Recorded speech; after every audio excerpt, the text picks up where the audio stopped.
औज़ुबिल्लाहि मिनश्शैतानिर्रजीम बिस्मिल्लाहिर्रहमानिर्रहीम। शुरू करते हैं अल्लाह के नाम से, मोहम्मद सल्लल्लाहु अलैहि वसल्लम के नाम से। पहले हमारा टॉपिक था व्हाट इज़ इकोनॉमिक्स, जिसमें हमने पढ़ा मार्शल की डेफिनेशन पढ़ी, एडम स्मिथ की डेफिनेशन पढ़ी और लियोन रॉबिन की डेफिनेशन पढ़ी। उसके बाद हमने माइक्रो इकोनॉमिक्स समझा कि माइक्रो इकोनॉमिक्स क्या है।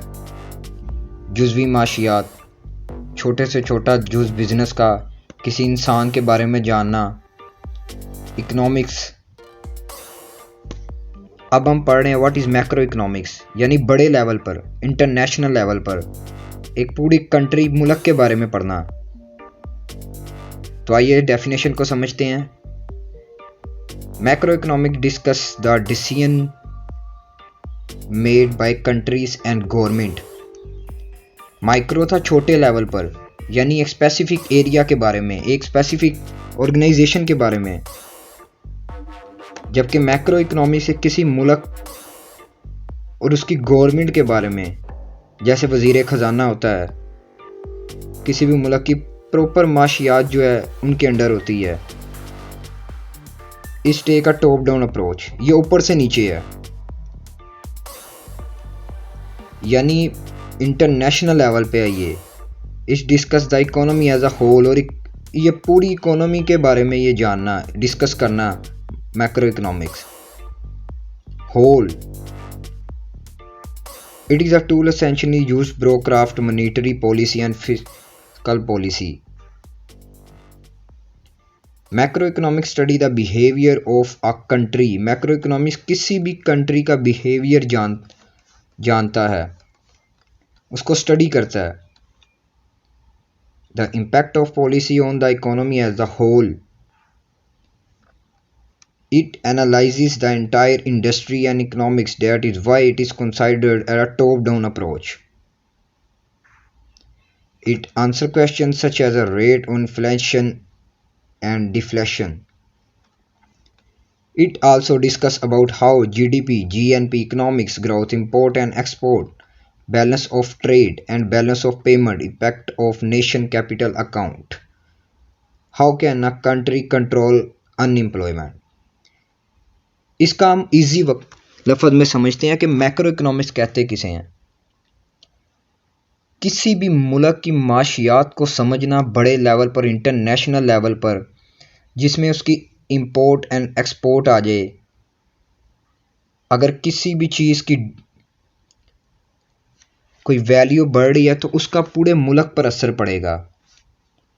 जैसे कि आपने देखा कि चीनी की कीमत एकदम बढ़ गई, जो इसका पूरे मुल्क पर असर पड़ा और माशियात को भी मुल्क की काफ़ी नुकसान पहुंचा।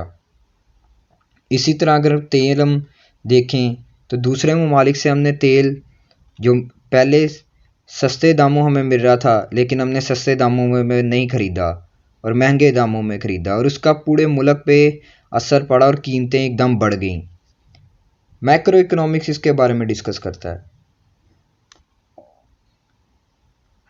कि अपने मुल्क में क्या चीज़ कितनी वैल्यू में आए, कितनी जाए, कितनी इंपोर्ट हो और कितनी एक्सपोर्ट हो, इसका हमें फ़ायदा क्या हो, प्रॉफिट एंड लॉस हमें क्या हो, मुल्क की मैशियत कहाँ पे देखी जा रही हो, डिसीजन किस तरह लेने, गवर्नमेंट लेवल पे स्टॉक एक्सचेंज का रेट क्या है, डॉलर का रेट क्यों बढ़ रहा है, सोने की वैल्यू क्यों बढ़ रही है।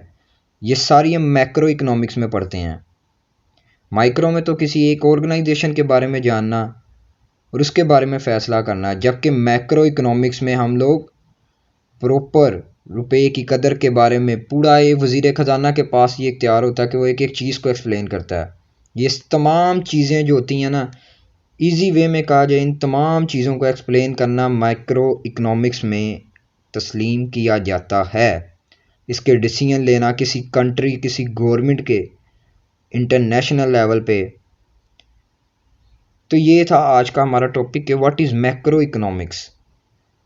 कुल्ली माशियात, कुल एक पूरा मुल्क पाकिस्तान की इकोनॉमी को जानना कि हमने कितना टैक्स पे करना है, कितना हम लोगों ने इंपोर्ट हम एक्सपोर्ट करनी है, ठीक है, कितनी हमने गवर्नमेंट लेवल पे जो सैलरीज निकालनी है अपने वज़ीरों की, कितना हमने दूसरे मुल्कों के साथ तिजारत करनी है, बाहर के मुल्क से हमने कितना मंगवाना है और अपने मुल्क से कितना बाहर भेजना है, हमारे मुल्क में बना हुआ माल दूसरे मुल्कों में हम कैसे बेचें, ये तमाम चीज़ें, माशियात हमारी किस तरह बेहतर हो, ये तमाम चीज़ें हम मैक्रो इकोनॉमिक्स में पढ़ते हैं। तो उम्मीद है कि आपको आज का लेक्चर समझ आया होगा। अगर आया होगा तो लेक्चर को अगेन सुनिएगा दोबारा से, अगर नहीं आया तो चैनल को लाइक कीजिएगा, सब्सक्राइब कीजिएगा, शेयर कीजिए। तब तक के लिए अल्लाह हाफिज़।